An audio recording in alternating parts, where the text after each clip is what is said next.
Hello student, welcome two degree plus diploma holders में आपका स्वागत है।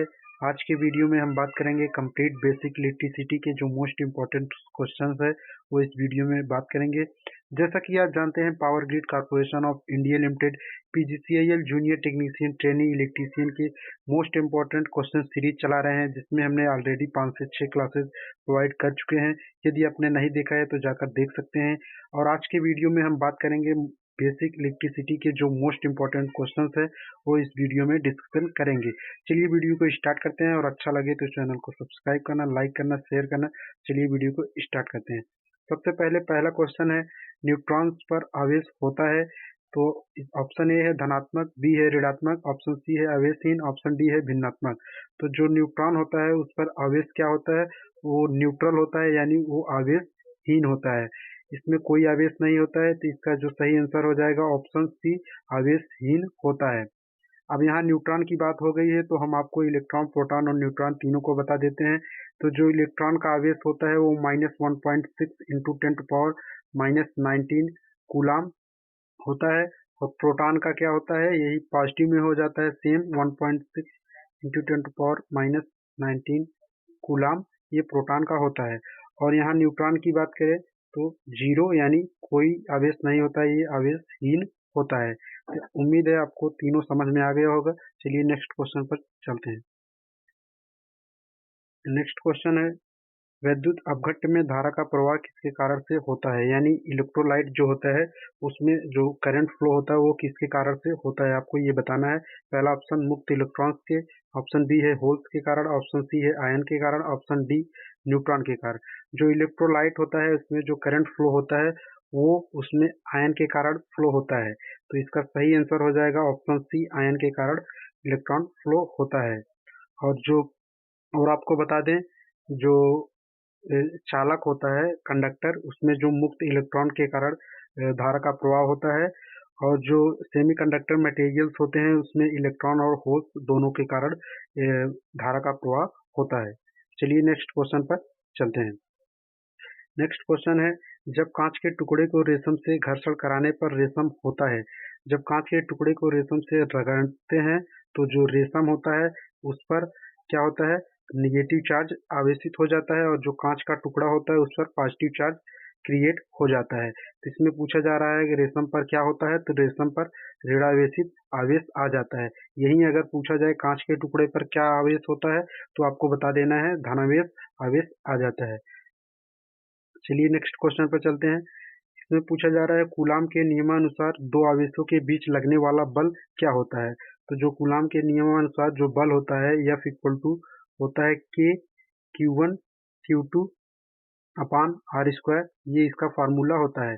यानी Q1 और Q2 के मल्टीप्लाई यानी गुणनफल के समानुपाती होता है, यहाँ से आप देख सकते हैं। और जो दूरी होता है उसके व्युत्क्रमानुपाती, स्क्वायर के व्युत्क्रमानुपाती होता है फोर्स। तो ये आप देख सकते हैं। और यहाँ के का क्या वैल्यू होता है, के इक्वल टू होता है 1/4 pi epsilon not. Epsilon not यहाँ आप देख सकते हैं, परम विद्युतशीलता जो होता है वो यहाँ पर दिखाई गई। तो यानी आप देख सकते हैं, तो ये फोर्स जो है वो किस पर डिपेंड करता है, Q1 Q2 के गुणनफल पर भी डिपेंड करता है, समानुपाती होता है। और दूरी के वर्ग के व्युत्क्रमानुपाती होता है।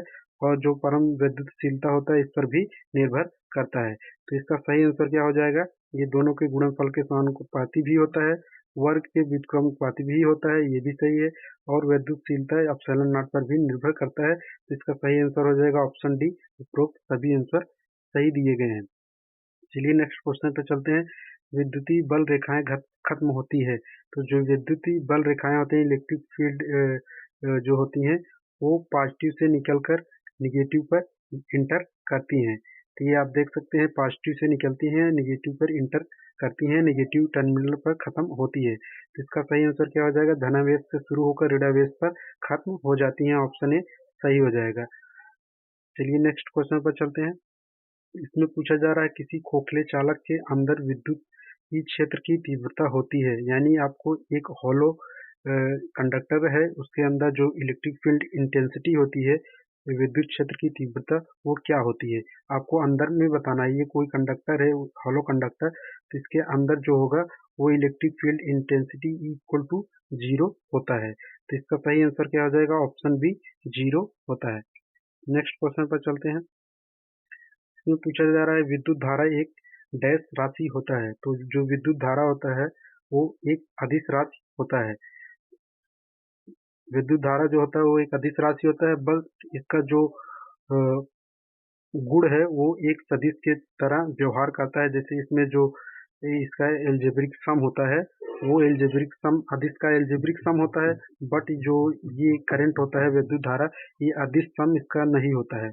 इसमें जो है ये वेक्टर सम होता है। तो इसमें जो है ये एक अपवाद है, ये अदिश राशि होते हुए भी इसका जो गुण है वो सदिश की तरह व्यवहार करता है। इसमें दिशा भी होती है और जो गुणनफल होता है वो अदिश गुणनफल के होता है।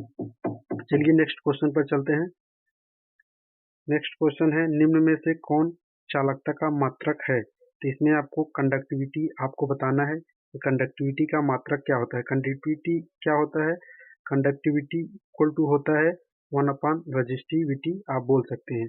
तो रजिस्टिविटी का क्या मात्रक होता है, इसका ओम होता है। तो यहाँ से ओम को ऊपर ले जाएंगे तो क्या हो जाएगा, ओम इनवर्स बोल सकते हैं या ओम इनवर्स बोल सकते हैं या साइमन भी बोल सकते हैं। ओम इनवर्स को ही साइमन बोला जाता है। इसका सही आंसर हो जाएगा ऑप्शन सी साइमन, या ओम इनवर्स दिया रहेगा तो उसका भी सही आंसर हो जाएगा। कंडक्टिविटी यानी चालकता का जो मात्रक होता है वो साइमन या ओम इनवर्स। नेक्स्ट क्वेश्चन है 9 नंबर में किसी एल लंबाई के चालक को आयतन में बिना परिवर्तन किए हुए 3 एल लंबाई कर दिया जाता है तो उसका प्रतिरोध क्या हो जाएगा, आपको बताना है। तो जो इसका लंबाई और प्रतिरोध में रिलेशन होता है वो R equal to rho L by A होता है। तो यहाँ लंबाई को जब बढ़ा देते हैं, जैसे ये कोई सिलेंडर ये कोई कंडक्टर है, तो जब इसको खींच के लंबाई बढ़ाते हैं तो जो इसकी क्रॉस सेक्शन एरिया होता है, ये यहाँ देखेंगे इसका जो क्रॉस सेक्शन एरिया है वो ज़्यादा रहेगा और यहाँ पर कम हो जाता है। जैसे ही इसको खींच के यल से 3L करेंगे तो जो इसका जो डायमीटर होता है रेडियस वो भी यल लंबाई से कम हो जाता है। जितना जैसे डी है तो D/3 हो जाता है, तो जो इसका एरिया होगा वो भी A/3 हो जाएगा।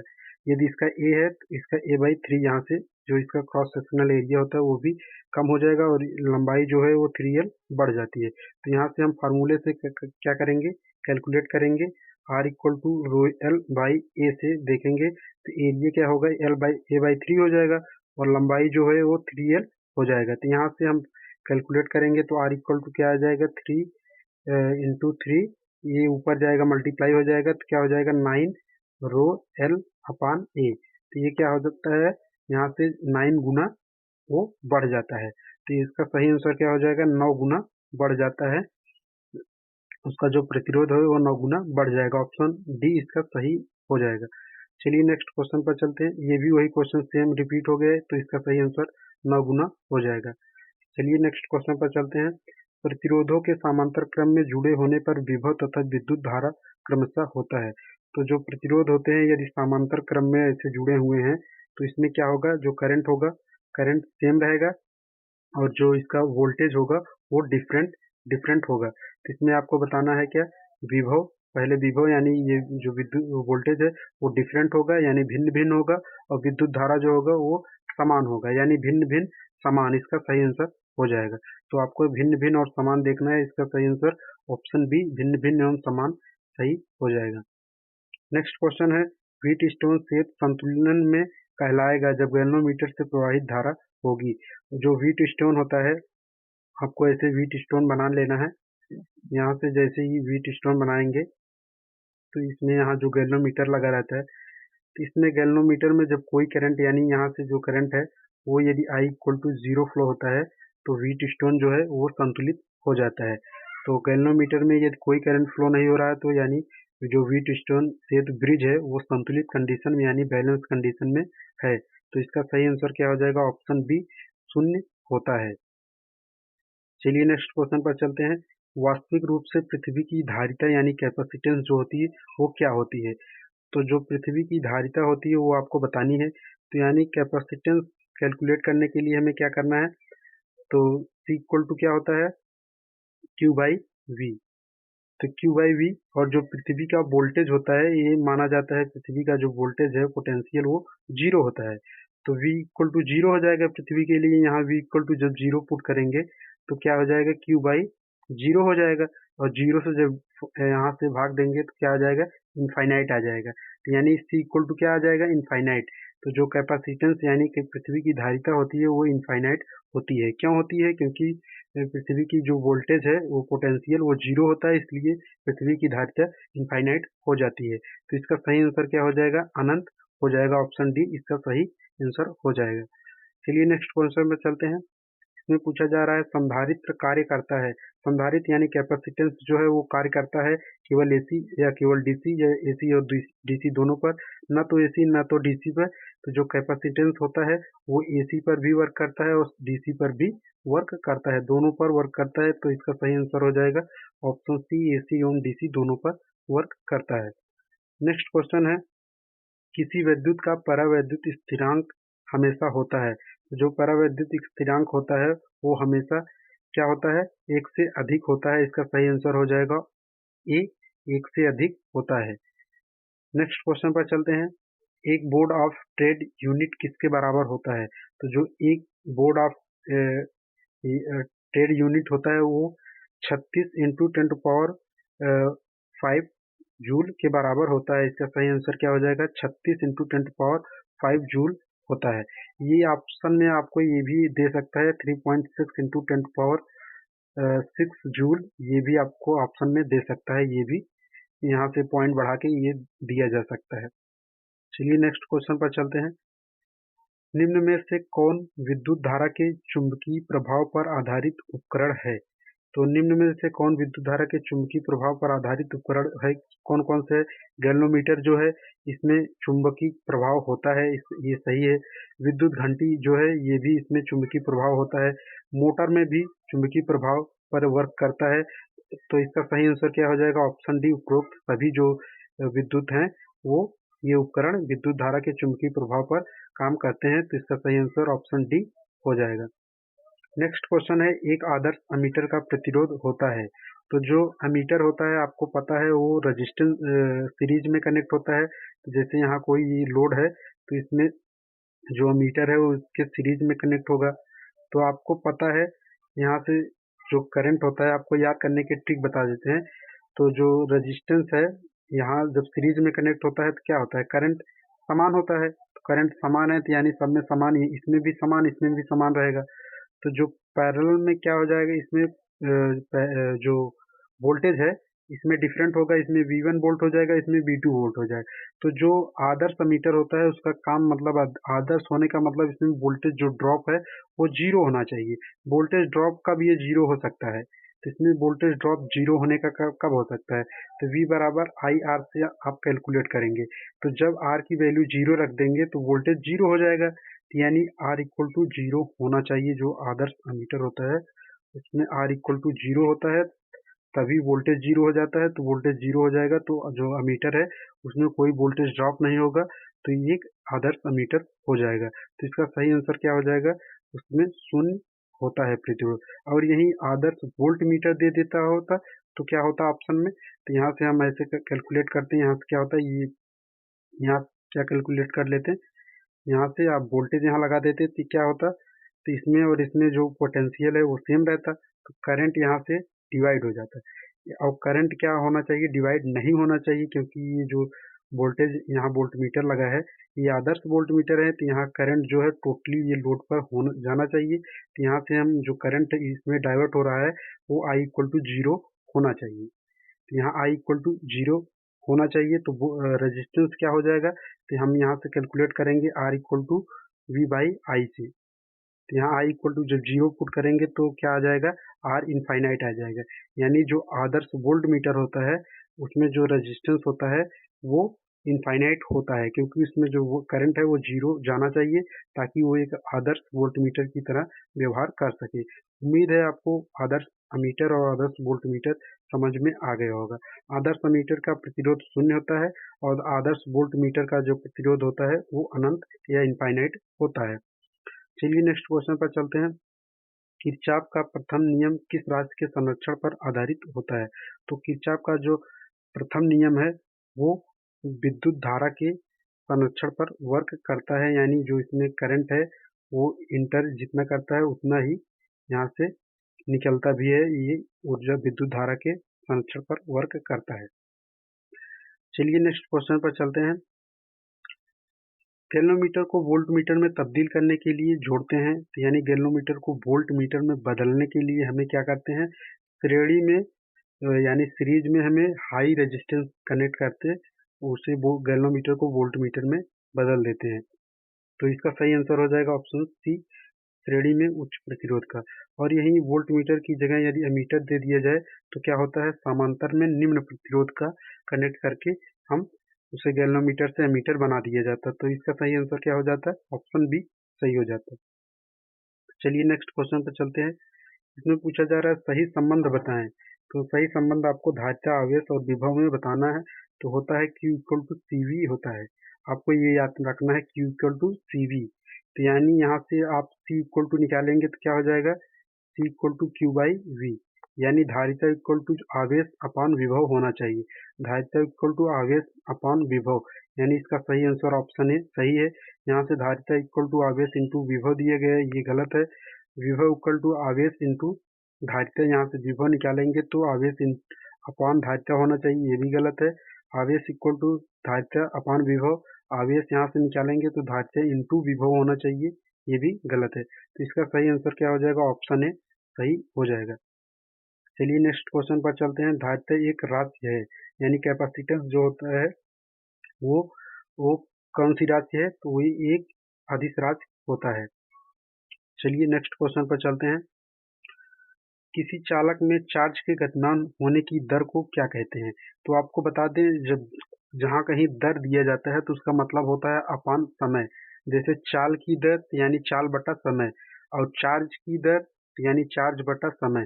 तो कहीं भी आपको दर दिखाई दे तो वो बटा समय का दर रिप्रेजेंट करता है। तो यहाँ चार्ज की गतिमान होने की दर बोल रहा है, तो यानी चार्ज की गतिमान यानी Q अपान क्या करेंगे, T कर देंगे, यानी Q बाई टी। तो Q बाई टी किसका फार्मूला है, Q by T equal to होता है I यानी करंट, करंट इक्वल टू होता है Q बाई टी।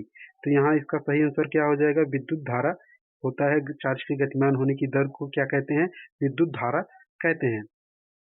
चलिए नेक्स्ट क्वेश्चन पर चलते हैं। वह बल जो विद्युत को चलाता है क्या कहलाता है? तो आपको पता है, जैसे ये कोई कंडक्टर है तो इसमें ढेर सारे इलेक्ट्रॉन होंगे, प्रोटॉन होंगे। तो जो इसमें इलेक्ट्रॉन मूव करते हैं एक स्थान से दूसरे स्थान पे, कब मूव करते हैं, जब यहाँ से हम पोटेंशियल यानी जब यहाँ से हम बैटरी लगा देते हैं। जैसे ही यहाँ बैटरी कनेक्ट करते हैं तो इसका जो पॉजिटिव टर्मिनल है यहाँ से इलेक्ट्रॉन को फोर्स करता है उधर मूव करने के लिए, यानी ये क्या करता है, बल लगाता है एक स्थान से। जो करंट है वो फ्लो करने के लिए बल लगाता है, तो इसे हम क्या कहते हैं, वह बल जो विद्युत को चलाता है तो उसे हम क्या कहेंगे, विद्युत वाहक बल कहते हैं, या वोल्टेज भी बोल सकते हैं। लेकिन विद्युत वाहक बल जो होता है उसमें जो इंटरनल यानी जो आंतरिक प्रतिरोध होता है उसको लेकर कैलकुलेट किया जाता है। तो यानी विद्युत वाहक बल जो होता है वो इसका सही आंसर हो जाएगा।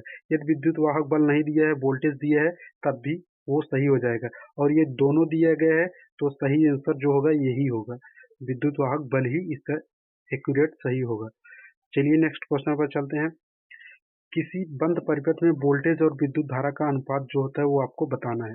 तो आपको बताना है वोल्टेज यानी V अपान करंट, यानी V by I equal to क्या होता है, ये रेजिस्टेंस के इक्वल टू होता है। तो इसका सही आंसर क्या हो जाएगा, जो रेजिस्टेंस होता है वो बदलता नहीं है, तो उसका सही आंसर हो जाएगा ऑप्शन सी, समान रहता है, चेंज नहीं होता है। नेक्स्ट क्वेश्चन पर चलते हैं। मीटर जो विद्युत धारा को मापता है आपको बताना है। तो जो विद्युत धारा को मापता है उसे हम क्या बोलते हैं, अमीटर बोलते हैं। विद्युत धारा को कौन मापता है, अमीटर मापता है।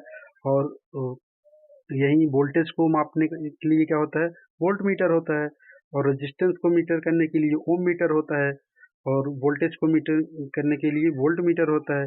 ये इसका सही आंसर सब हो जाएगा। तो इसका सही आंसर क्या हो जाएगा, अमीटर सही आंसर हो जाएगा। चलिए नेक्स्ट क्वेश्चन पर चलते हैं।